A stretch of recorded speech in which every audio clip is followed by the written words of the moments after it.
तत्पुरुष समास के लिए संस्कृत में सूत्र बतलाया गया है, उत्तर पदार्थ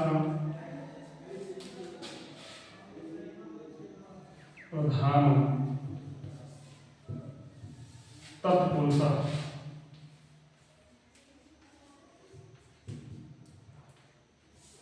अर्थात जिस समास में उत्तर पद की प्रधानता हो उसे तत्पुरुष समास कहते हैं।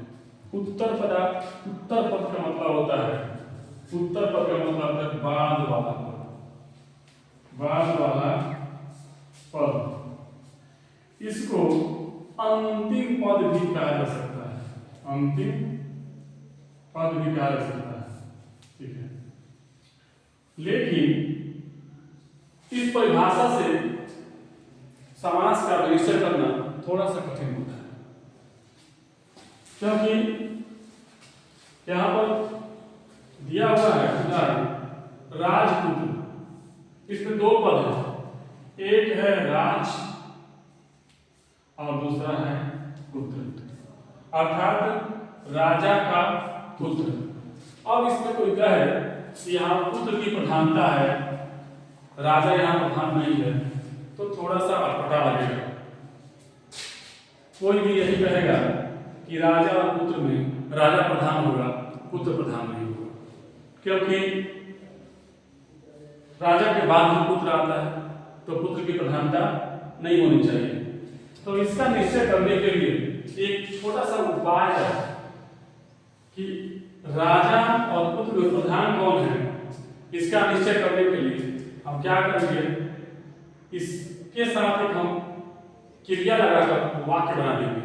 जैसे कुछ भी लगाते हैं, पढ़ता है,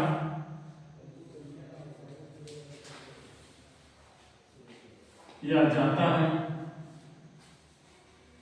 कुछ भी। अब क्रिया से डायरेक्ट संबंध किसका है देखेंगे। इस क्रिया से डायरेक्ट संबंध इस पुत्र का है कि राजा का है। राजा का पुत्र पढ़ता है, वाक्य है राजा का पुत्र पढ़ता है, तो इस वाक्य में राजा पढ़ता है कि पुत्र पढ़ता है? पुत्र पढ़ता है, तो इसलिए ये पुत्र प्रधान होगा, ठीक है। ये तो एक नियम हो गया, काम चलाऊ नियम।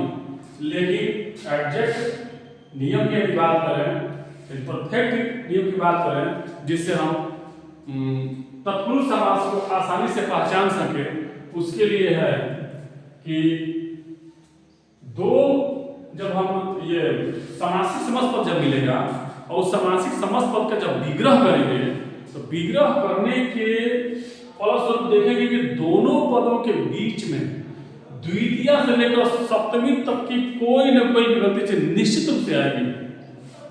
ये इसको पहचानने का सबसे आसान ट्रिक है कि तत्पुरुष समास का जो विग्रह होता है, विग्रह में जो दो पद होते हैं, उन दोनों पदों के बीच में कोई ना कोई विभक्ति चिन्ह आती है जो द्वितीय से लेकर सप्तमी तक के बीच में रहती है।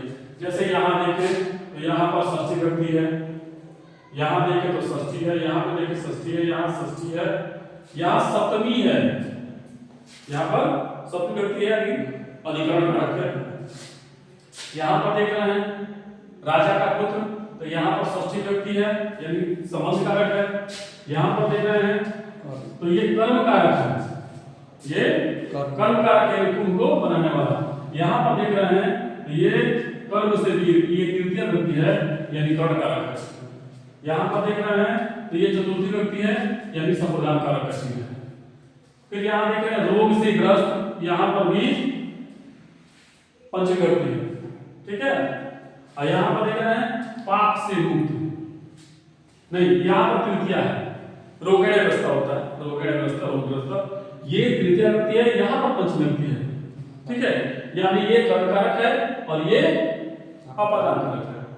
चूंकि यहाँ पर लिखा हुआ है ये रोग से ग्रस्त है यानी रोग और इससे संपर्क है, और यहाँ पर देख रहे हैं कि पाप से यह मुक्त है यानी पाप से इसका अलगाव है। इस प्रकार से बहुत सारे उदाहरण हैं, ठीक है। और समास में सबसे सबसे ध्वनि यदि समास माना जाए तो वो तत्पुरुष समास है, क्योंकि इसी का 6 को भेद होता है। कारक के नाम पर भी इसका नाम रख सकते हैं और विभक्ति के नाम पर भी इसका नाम रख सकते हैं। जैसे इसमें 6 जो भेद होते हैं उन भेदों को हम लोग अगले क्लास में जानेंगे।